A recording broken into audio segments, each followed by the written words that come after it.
Le reach back up, c'est aller chercher vers le haut, vers l'arrière. Donc c'est mon exercice pour le dos. On va être couché sur le ventre et on va emmener les mains vers le ciel derrière, vers le plafond derrière. Si vous êtes à l'intérieur, si tu es à l'intérieur, pardon. On s'allonge sur le ventre, jambes tendues, bras long du corps, paume de main vers le ciel. Le front est au sol. On peut éventuellement mettre un petit quelque chose en appui pour éviter d'avoir le nez écrasé dans le sol.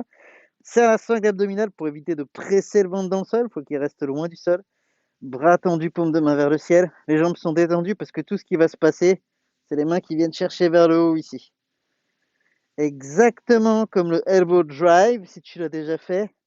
Ça vient mettre de la tension dans le dos grâce au mouvement des bras. Et c'est un exercice qui peut être très facile. Si on fait ça, il ne se passe rien.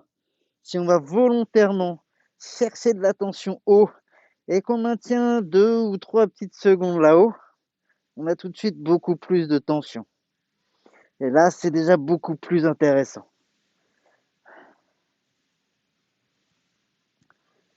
Donc, il faut imaginer que tes mains viennent toucher le plafond, viennent toucher les nuages. Plus ça va monter haut, plus tu auras de tension. Et si tu la gardes une seconde ou deux, ne serait-ce qu'une seconde ou deux déjà, tu sentiras nettement la différence avec un mouvement rapide. Donc, on ne se presse pas là-dessus. Ce qui nous intéresse, c'est la tension. Vraiment, la tension qui va se relâcher à chaque fois que tu vas redescendre tes bras, qui va augmenter dans le dos, à chaque fois que tu vas monter tes mains vers l'arrière par rapport au corps, mais vers le ciel, vu qu'on est couché sur le ventre. Voilà pour le reach back up.